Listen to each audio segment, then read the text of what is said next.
కానీ అయితే ఇప్పుడు మనం మంచి జరిగినప్పుడు మంచి జరిగింది చెప్పాలి, చెడు జరిగినప్పుడు చెడు సరే అభినందిస్తాం, దాని విషయంలో ఏం లేదు. మొదటి స్టార్ట్ చేసిన వాళ్ళ పార్టీ నుంచే స్టార్ట్ చేశారు, మన మిత్రులు తెలుసో లేదు కానీ ముందు కాంగ్రెస్ వాళ్ళతోనే స్టార్ట్ అయిందే కాంగ్రెస్ వాళ్ళతో. సరే అది ఎవరు స్టార్ట్ అయింది ఏమైంది అనేది ఆ పేర్లతో సహా చూడండి.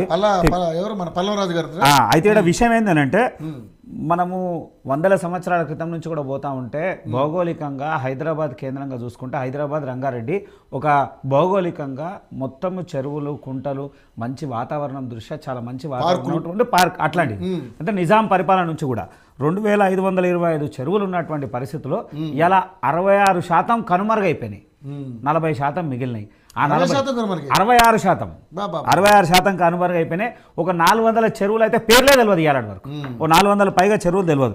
ఇవన్నీ గొలుసుకట్టు చెరువులు. ఈ గొలుసుకట్టు చెరువులకు మొత్తానికి కూడా 168 కిలోమీటర్లు పొడవైంది ఒకటి పిరంగి కాల్వ అని. పిరంగి కాల్వ అని పెద్దలకు తెలుస్తుంది, లేదా ఇంకా 50-60 సంవత్సరాలు ఉంటే వాళ్ళకి తెలుస్తుంది.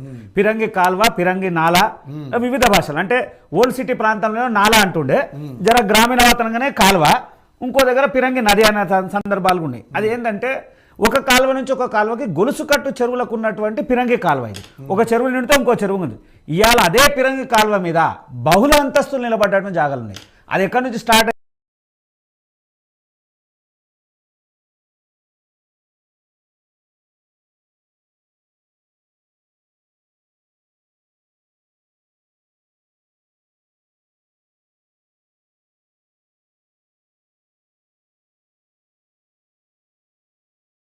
అయింది. ఉమ్మడి రంగారెడ్డి వికారాబాద్ అవతల నుంచి స్టార్ట్ అయితే ఇక్కడెక్కడనో దగ్గర నల్గొండ దాటిన తర్వాత పోయేటువంటి కాలువ 168 కిలోమీటర్లు.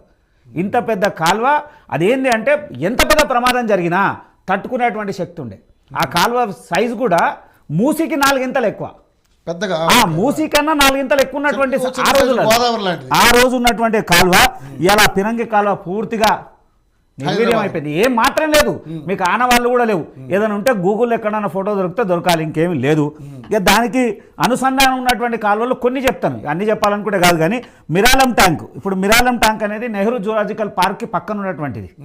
ఆ చాలా విలువైనటువంటి భూములు ఇవాళ. ఆ దాంట్లో కూడా 600 ఎకరాలు ఉన్నటువంటి చెరువు. అది 600 ఎకరాలు ఇవాళ 115కి మిగిలింది. అది ఓన్లీ 115. అలాగే దాంతో ఆనుకున్నటువంటి పల్లె చెరువు సుమారు 70% కబ్జా అయిపోయింది. 70% పల్లె చెరువు. అలానే సరూర్ నగర్ 135 ఎకరాలు ఉంటే ఇలా 42 ఎకరాలకే కుదింపబడ్డది. పల్లె చెరువు కానీ ఇది కానీ ఇవన్నీ కూడా ఒకదానికి ఒకసారి అనుసంధానం ఉన్నటువంటి కాలువలు. బాలాపూర్ నుంచి పోతే లేని నగర్ నుంచి అట్లా మొత్తం పిరంగి కాలువకు ఉన్నటువంటి అక్కడ కొండాపూర్ నుంచి స్టార్ట్ అయితే ప్రతి చెరువుకు గొలుసుకట్టు చెరువులకు అన్నిటికి కూడా మూలం ఉన్నటువంటి కాలువలు కనుమరుగైపోయినాయి, చెరువులు కనుమరుగైపోయినాయి. ఇవాళ ఈ పార్టీ ఆ పార్టీ అని కాదు, కాంగ్రెస్ చేసింది. కానీ గత 10 సంవత్సరాలనే మన భాగ్యనగరంలో కబ్జా అయినంత చెరువులు ఇంకెప్పుడు కాలే.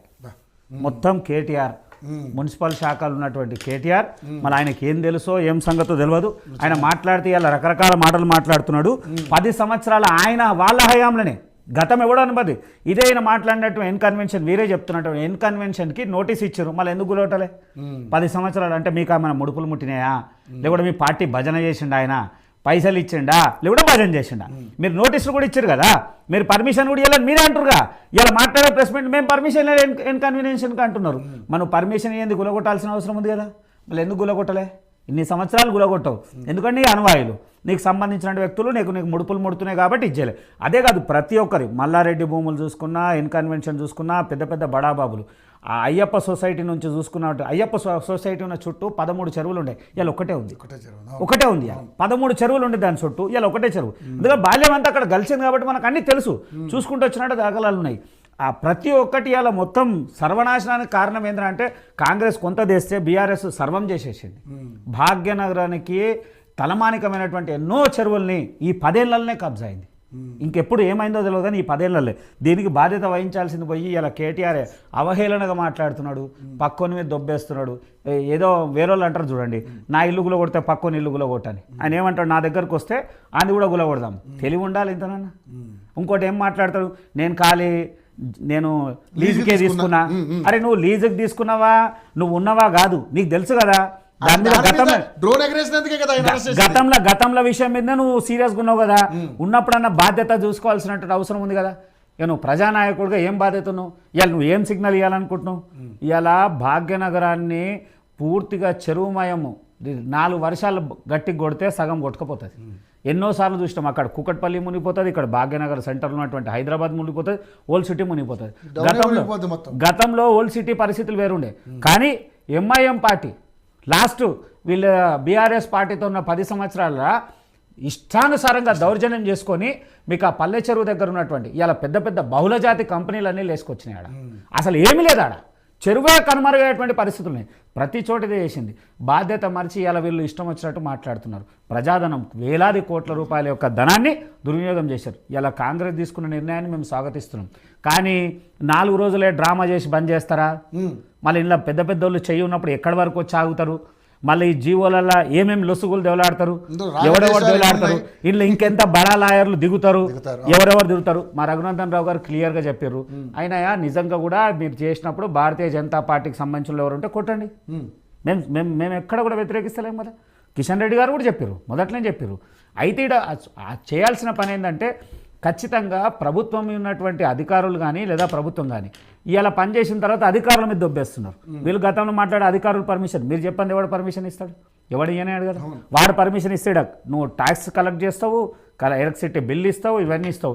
ఇందులో బలయ్యేది ఏంద్రా అంటే మధ్యతరగతి వాడు. ఎట్లా బలవుతాడు ఏందనేది ఇంకా మనకు పూర్తిగా తెలిసి రాలేదు. ఇప్పటి వరకు కులగొట్టినంత కూడా కొంత ఉన్నతమైనటువంటి వ్యక్తులనే కానీ మధ్యతరగతి పేదవాళ్ళ దగ్గరికి ఇంకా రాలేదు. కానీ చాలా వరకు ప్రాంతాలు అట్లనే ఉన్నాయి. ఇలా మీరు ఏ చెరువుకు చూసుకున్నా కానీ ఒక 70% మొత్తం కూడా మధ్యతరగతి పేదవాళ్ళ పరిస్థితులు ఉన్నాయి. మళ్ళీ వాళ్ళ దగ్గరకు వచ్చేవరకు ఎట్లా చేస్తారు? ఇక కొన్ని చోట్ల అయితే మరీ గుడిసెలు వేసుకొని ఉన్నాయి. మళ్ళీ వాళ్ళ పరిస్థితులు ఏమున్నాయి? మళ్ళీ ఎవరికైతే ఇవన్నీ కూడా FTL లెవెల్కి ఉన్నాయి, ఇవన్నీ కూడా బఫర్ జోన్లలో ఉన్నాయి. ఇక్కడ సిటీ కానుకున్నది, రూరల్ బ్యాక్గ్రౌండ్లో వేరు. ఇప్పుడు రంగారెడ్డి కానీ లేదా అక్కడ మోకిల కానీ లేదా అక్కడ ఉన్నటువంటి ఆ 111 జీవోకు ఉన్నటువంటి అసలు నిజంగా ఏంటి అంటే వీళ్ళ మంత్రం, వీళ్ళు ప్రభుత్వం కంటిన్యూ అయితే ఆ 111 జీవో ఆడ ఎత్తేద్దాం అనుకున్నారు. ఆల్రెడీ పెట్టిరు. లాస్ట్ సంతకం పెట్టే దగ్గర అవతలోడు కోట్ల కొండేసే వరకు ఆగింది. లేకపోతే కోట్లాది రూపాయల భూమిని వీళ్ళు లీగలైజ్ చేసేసుకోవాలని డిసైడ్ అయ్యే కదా ఆయన ఫామ్ హౌస్ ఉన్నాయేమనలే. కేటీఆర్ ఫామ్ హౌస్ అదే జోన్లు ఉన్నా అట్లనే ఉన్నా ఏమనలే, వీళ్ళందరూ ఉన్నది. అయితే వీళ్ళ గవర్నమెంట్ మళ్ళీ రాలేదు, కర్మగాలు ఏడుకోబడ్డారు కాబట్టి పరిస్థితి బాగలేదు. మళ్ళా నేనేమంటున్నా అంటే ఇవన్నీ చూపించి మళ్ళా రేవంత్ రెడ్డి ఎట్లా వీళ్ళని భయపట్టించి మళ్ళీ ఒకటి చేసుకుంటాడా, మళ్ళీ వీళ్ళిద్దరు ఒకటవుతారా, మళ్ళీ ఏమవుతారు అనేది 4 రోజులు వేచి చూడాలి. ఖచ్చితంగా వాళ్ళు నిర్మోహమాటంగా ప్రజల కోసం ఆలోచించి భవిష్యత్ తరం గురించి ఆలోచించి చేయగలిగితే ఖచ్చితంగా హైడ్రాని స్వాగతిస్తుంది భారతీయ జనతా పార్టీ. ఎక్కడ కూడా లేదు.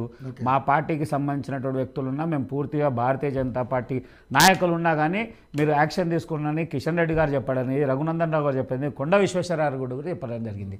మేము ఒకటే చెప్తా ఉన్నాము, ప్రభుత్వంలో ఉన్నటువంటి అధికారులు లేదా ప్రభుత్వం దీన్ని 4 రోజులు డ్రామా చేసేసి వేరే వేరే విషయాల్ని, ఎందుకంటే మనము ప్రజలు ఆలోచిస్తున్నటువంటి విషయాన్ని డైవర్షన్ చేసేటువంటి పాలిటిక్స్ కాంగ్రెస్ చేస్తుంది. తర్వాత కాంగ్రెస్ మళ్ళీ ఒక చిన్న లాజిక్ ఉంటుంది. ఎప్పుడైనా ఇక్కడ మీరు గమనించారు, ఒక నిమిషం, కాంగ్రెస్ ఎప్పుడైనా ఏం చేస్తుంది అంటే మొదలు పెడుతుంది, ఏదైనా ఇష్యూ రాగానే మళ్ళీ దానికి ఒక కమిటీ వేస్తుంది. కమిటీ వేసి కాలయాపన అది ఎట్లా పోతుంది అంటే అదొక 30 ఏళ్ళ 40 ఏళ్ళ పోతుంది. మళ్ళీ అట్లా కమిటీలకు వచ్చి ఆగుతుందా చూడాలి. వీళ్ళు ఈ కార్యక్రమం మొదలుపెట్టిన తర్వాత చాలామంది కూడా అంటే వీళ్ళకి ఒక డిపార్ట్మెంట్ మళ్ళీ తనకు పోలీస్ డిపార్ట్మెంట్ సపరేట్గా పెట్టారు కదా. వాళ్ళకి తుమ్మల చెరువు మాయమైపోయింది, దాదాపు కొన్ని 100 ఎకరాలు, చాలా పెద్ద చెరువు అది. దాన్ని ముందు వెలికి తీయండి అని చెప్పి గూగుల్ మ్యాప్లో శాటిలైట్ ఫోటో తీసి మరీ పెట్టారు. అయితే వెలికి తీయమని ఎక్కడ పాడి చెరువు దగ్గర ఉన్నటువంటి ఆ సమయం. అయితే ఇప్పుడు విషయం ఏంటంటే సరే ప్రభుత్వం ఏమన్నా నమూనాలు కూడా కనపడుతుంది. ఎవరైతే అధికారి ఉన్నాడో రంగనాథ్ గారిని అభినందించాల్సినటువంటి విషయం. సరే ఆయన గతంలో చేసినటువంటిది, ఆయన ప్రణయ విషయంలో కానీ లేదా అనేక అంశాల్లో కానీ ఆయన ఏదైనా కేసు తీసుకున్నాను ఖచ్చితంగా నిర్మోహమాటంగా ప్రభుత్వం ఏమన్నా నిలబడేటటువంటి వ్యక్తి. కానీ వీళ్ళ నాయకులే, ఎందుకంటే ఎగ్జాంపుల్గా మొన్న చూసుకున్నాం దానం నాగేందర్, నేను లోకల్, నువ్వు నన్నేం చేయలేవు, నిన్నేం చేయలేవు, నువ్వెంత, నువ్వు ఉంటావు పోతావు, అవన్నీ జరిగినప్పుడు ప్రభుత్వం మీద ఏం ఆలోచన వచ్చేస్తుంది, నెగిటివ్ వస్తుంది. కాంగ్రెస్ ఆ ప్రయత్నం చేయకుండా ఉంటే బాగుంటుంది. సరే అది ఎందుకంటే అధికారి, ప్రభుత్వ అధికారి, ఆయన పని ఆయన చేసుకుంటుండు. నిజంగా కూడా ఏమైనా లోపం ఉందంటే నువ్వు పర్సనల్గా ఆయనతో కలిసి మాట్లాడు, మీడియాలో మాట్లాడి. ఎందుకు అలాంటి అధికారిని ఆయన పనిచేసే ఆయన పెట్టాలనుకుంటే ఈయన మీద 4 సెక్షన్లు పెడితే ఆయన బయటకు కూడా రాడు. 4 ఆయన సెక్షన్లు ఇరికించాలంటే. ఆయన ఇరికేయాలనుకుంటే ఆయన బయటికి కూడా రాడు బెయిల్ కూడా రాదు, అది చాలా టైం పడుతుంది. ఆయన లొసులని బయట ఆ, పెట్టాలి. మళ్ళా ఆయన కక్ష కట్టినానుకో జీవితంలో ఆయన బయటికి రాడు, కానీ అది పద్ధతి కాదు. ఆయన పని ఆయన చేస్తున్నాడు, చేసుకుంటూ పోతుంది. ఆయన పని చేయనప్పుడు చేయాల్సినటువంటి బాధ్యత. రావద్దు. అదేమన్నా ఉంటే నువ్వు ముఖ్యమంత్రి దగ్గరకు నువ్వు చెప్పు, రేవంత్ రెడ్డి ఇష్టమే చెప్పు పిలిపించుకుందాం ఇట్లా అని చేస్తున్నా అని చెప్పు. ఆయన ఏమంటాడంటే మళ్ళా లొసుగులు చూపిస్తున్నాడు. ఏమని వీళ్ళు రానికే పోవడానికి ఎస్సీ ఎస్టీలు ఉన్నారు, బీసీ. అరే ఎక్కడ సమస్య వచ్చినా వీళ్ళకి ఒకటి నాయకులకు ఎస్సీ ఎస్టీని ముందలు తీసుకొచ్చేటువంటి ప్రయత్నం, దాన్ని సాకుగా చూపించి వీళ్ళు అవసరమైనటువంటి పనులు చేసుకుంటున్నారు. ప్రభుత్వం ఖచ్చితంగా చట్టబద్ధంగా నిర్మోహమాటం లేకుండా ప్రజల సంక్షేమం గురించి ఆలోచించి కాంగ్రెస్ చేస్తున్నటువంటి హైడ్రా చేస్తే భారతీయ జనతా పార్టీ దీన్ని స్వాగతిస్తున్నాం. Right, super. రామ్ గోపాల్ గారు, అంటే